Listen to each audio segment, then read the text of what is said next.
जो खबर सामने आई है, इस ऑपरेशन का नाम जिसने रखा है वो प्रधानमंत्री नरेंद्र मोदी खुद हैं। जब पहलगाम अटैक हुआ था तो उन्होंने कहा था मोदी को दिखा देना, तो मोदी ने उनको दिखा दिया कि हम क्या कर सकते हैं। तो ये जो भी फैसला था वो बहुत अच्छा फैसला था। मैं तो कहूँगी पूरे पाकिस्तान को उड़ा दो। 22 अप्रैल 2025 जब जम्मू कश्मीर के पहलगाम में आतंकी हमला हुआ था, जब 27 मासूम लोगों ने अपनी जान गंवाई थी, उन 27 मासूम लोगों से उनका धर्म पूछकर नरसंहार किया गया था, कत्लेआम किया गया था।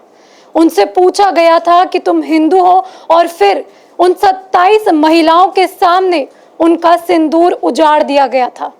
उसी सिंदूर ने आज पाकिस्तान में बदला लिया है, ऑपरेशन मिशन सिंदूर। उसी सिंदूर ने पाकिस्तान के घर में घुसकर 9 आतंकी अड्डों को ध्वस्त कर दिया है। इस समय हम मौजूद हैं पंजाब केसरी के न्यूज़ रूम में। हम जानेंगे पत्रकार सतेंद्र से कि किस तरह से ऑपरेशन सिंदूर नाम रखा गया। जो नाम है काफ़ी मीनिंगफुल है और काफ़ी इसके पीछे जो है एक मैसेज जाता है और पाकिस्तान को एक बहुत बड़ा मैसेज मिला है। सबसे पहले नाम के बारे में बताएं। जैसा कि आपने कहा कि जो 22 अप्रैल का घटना हुआ था पहलगाम में, तो पत्नियों के सामने उनके सुहाग को उजाड़ा गया था और अब उसी सिंदूर का बदला भारत सरकार की तरफ से, भारत की सेना की तरफ से लिया गया है। इस ऑपरेशन का नाम भी इसी वजह से रखा गया है। जो खबर सामने आई है, इस ऑपरेशन का नाम जिसने रखा है वो प्रधानमंत्री नरेंद्र मोदी खुद हैं। और जो बेटियों की मांग को उजाड़ा गया था आतंकवादियों के जरिए, आखिरकार अब वही सिंदूर आतंकवादियों पर काल बन करके उनके घर तक पहुँचे हैं। उनके ठिकानों को नेस्तनाबूद किया गया है और उजाड़ा गया है। साथ ही में ये भी बता दें कि रात के 2 बजे ये हमला किया गया भारत द्वारा। साथ ही में इंडियन आर्मी ने एक्स यानी ट्विटर पर पोस्ट करके इसकी जानकारी भी दी थी सबको। साथ ही में ये भी बताया है कि आतंकी ठिकानों पर हमला किया गया और पाकिस्तान की आर्मी को टारगेट नहीं किया गया है। जी, पाकिस्तान की तरफ से बयान भी सामने आ रहा है कि वहाँ के सिविलियन को भी टारगेट किया गया है, लेकिन भारतीय सेना ने ये बड़ा बयान दिया है कि किसी भी सिविलियन को कोई भी क्षति नहीं पहुँची है, ना ही किसी आर्मी कैंप पे भारतीय सेना ने हमला किया है। तो यहाँ पर 100% साफ है कि भारतीय सेना ने सिर्फ और सिर्फ आतंकवाद को निशाना बनाया, आतंकवादी ठिकानों पर हमला किया गया है। 9 ठिकानों को चुना गया था, जो रा ने इनपुट दिया था। उसके बाद ये कार्रवाई को अंजाम दिया गया और रात के करीब 1:30 बजे से 2 बजे के बीच इस ऑपरेशन को अंजाम दिया गया। जैश का जो हेडक्वार्टर है, जहां पर मस्जिद है, सुभान अल्लाह मस्जिद है, वो भी तबाह कर दी गई है। जहां से बताया जाता है कि वहां से काफ़ी सारे आतंकवादी पनपते हैं, वहां से ट्रेनिंग लेते हैं और फिर वहां से भारत आते हैं और फिर अटैक करते हैं और ध्वस्त हो गया है। जी बिल्कुल, जैश भारत सरकार के बहुत ही पहले निशाने पर था। अगर देखा जाए, ये सिर्फ और सिर्फ पहलगाम का बदला नहीं है जो भारतीय सेना ने, भारत सरकार ने लिया है। 26/11 हमला जो मुंबई में हुआ था, ये उसका भी बदला है। पार्लियामेंट पे जो अटैक हुआ था, ये उसका भी बदला है, क्योंकि सीधे तौर पर इसमें जैश की संलिप्तता थी और उसके बाद जैश को टारगेट करके भारतीय सेना ने हमला किया है। जो खबर सामने आ रही है, जो मसूद अजहर थे, उसके करीब परिवार के 10 लोगों की मौत हो गई है और उनके करीबी में 4 लोगों की मौत हो गई है। तो कहीं न कहीं देखा जाए तो टोटल 14 का आंकड़ा ये चला गया है। बहुत सही कहा सतेंद्र आपने। जिस तरह से उरी का हमने हमला बदला लिया था 11 दिन बाद, और पुलवामा का हमला हमने उसका बदला लिया था 12 दिन बाद, और अब जब पहलगाम में आतंकी हमला हुआ है 13 दिन बाद हमने उसका बदला ले लिया है पाकिस्तान से। तो पाकिस्तान ये ना सोचे कि भारत जो है आतंकवाद के खिलाफ कोई कार्रवाई नहीं करता, आसानी से सुन लेता है, बैठ जाता है। पाकिस्तानियों को ऐसा लग रहा था। पाकिस्तान काफ़ी टाइम से जो है अलर्ट पर भी था, लेकिन 9 आतंकी जो उनके अड्डे थे, भारत ने उनके घर में घुसकर उनको ध्वस्त करा। अब बात करेंगे हम कोमल से। कोमल, जिस तरह से बताया जा रहा है, कितने आंकड़े अभी तक सामने आए हैं, क्या कुछ ध्वस्त करा है, ये बताएंगे।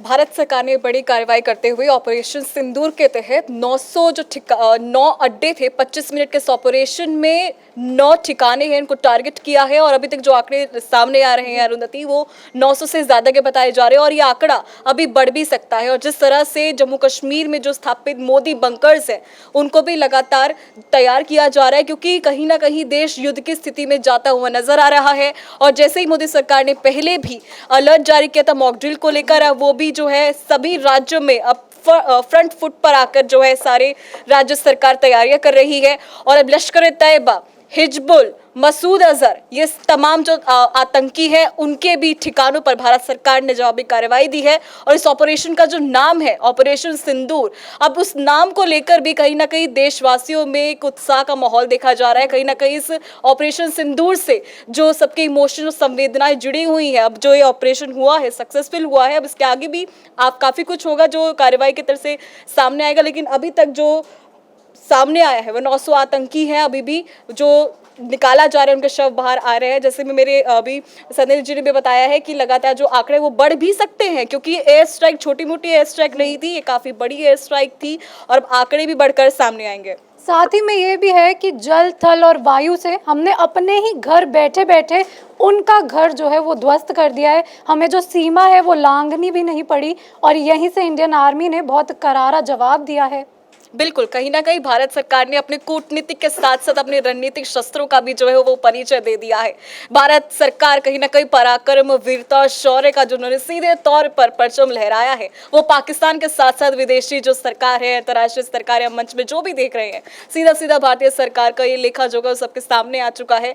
और जो राफेल से सेट कर करके जो काफ़ी नपी तुली और एक संतुलित जो कार्रवाई है वो भारत सरकार की ओर से की गई है।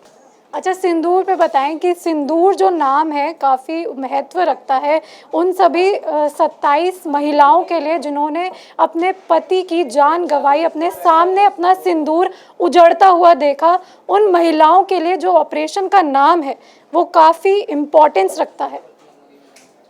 इसका नाम अच्छा रखा गया है कि सिंदूर ऑपरेशन, क्योंकि इसके अंदर जब पहलगाम हमला हुआ था उसके अंदर कई नवविवाहित जोड़े थे जिनका सिंदूर उजड़ा था, तो उस हिसाब से इसका नाम बिल्कुल अच्छा रखा है पीएम मोदी ने, तो उसकी इस काम को लेकर सराहना की जानी चाहिए। हमें अपनी भारतीय सेना पर गर्व है कि 100 किलोमीटर अंदर तक घुसे और पाकिस्तान के 9 ठिकानों को ध्वस्त कर दिया है। और पाकिस्तान भी अब ये वीडियो जारी कर रहा है, खुद ही बता रहे हैं कि, और वहाँ के आतंकवादी मसूद अजहर ने भी बोला है कि मेरे परिवार की मौत को घाट उतार दिया गया है। तो बहुत अच्छा लगा ये कार्रवाई देख के कि ऑपरेशन सिंदूर जो चलाया गया है, पहलगाम हमले में जो नागरिक मारे गए थे, निर्दोष नागरिक मारे गए थे, उनका सिंदूर उजाड़ा गया था और आज भारतीय सेना ने पाकिस्तान की कमर तोड़ दी, आतंकियों की कमर तोड़ दी है। मुझे बहुत ज़्यादा खुशी हो रही है। अब देखना ये है कि आज जो मॉक ड्रिल होने वाली है, अब वो मॉक ड्रिल हमारे लिए होगी या ये दूसरी मॉक ड्रिल पाकिस्तान के लिए भी हो सकती है। तो वेटिंग फॉर इट। जब खबर मिली कि भारत ने एयर स्ट्राइक कर दी है तब जाके थोड़ा सा सुकून मिला दिल में। जिस तरह से पाकिस्तान के आतंकी भारत में हमारे घर में घुसकर हमारे 27 नौजवानों को मारा था, उसी तरह से ऑपरेशन सिंदूर ने पाकिस्तान में घर में घुसकर उनको ध्वस्त कर दिया है। इस पर आप क्या कहना चाहेंगे? India being firm on the anti-terrorist drive has stricken off the 9 hideouts of terrorists in Pakistan, which is commendable. And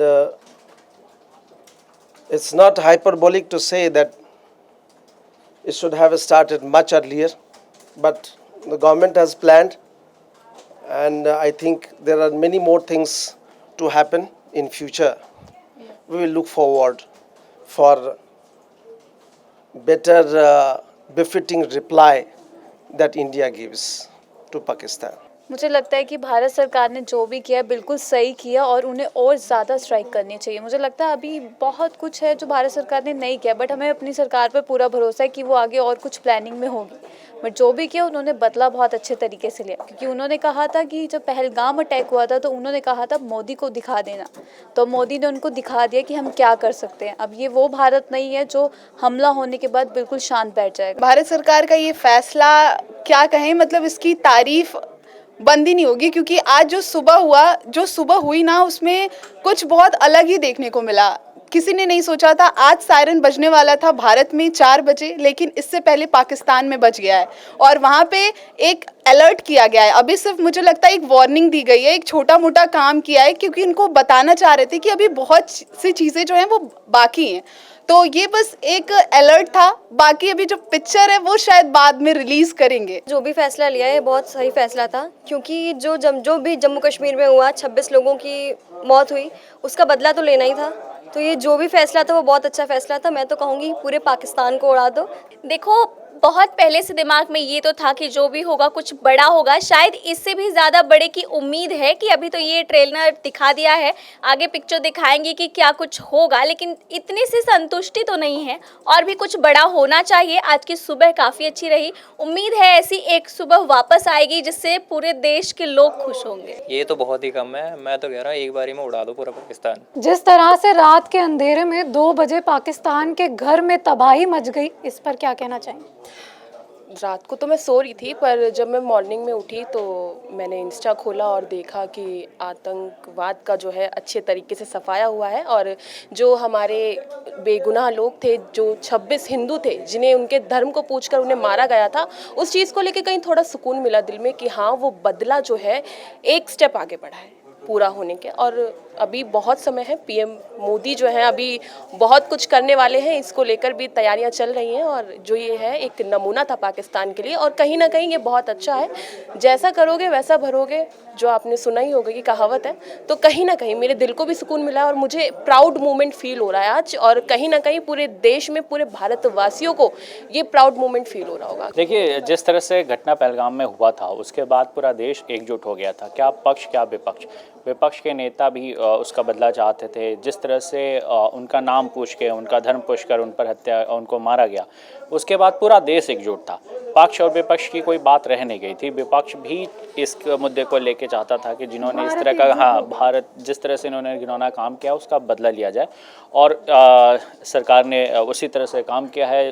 तमाम पाकिस्तान के 9 ठिकानों पे उन्होंने हमला किया है। जैसे कि पहले होता था, पहले हम बदला लेते थे, जैसे उरी में भी हमने स्ट्राइक करी थी, लेकिन पाकिस्तान जो है वो एक्सेप्ट नहीं करता है, मानता ही नहीं है कि हमने बदला ले लिया है। इस बार पाकिस्तान का जो रुख देखने को मिला है वो अलग है। पाकिस्तान ने एक्सेप्ट करा है, साथ ही में जितने लोग उनके मारे गए हैं उसकी भी काउंटिंग आ रही है और आंकड़ा बढ़ता नजर आ रहा है।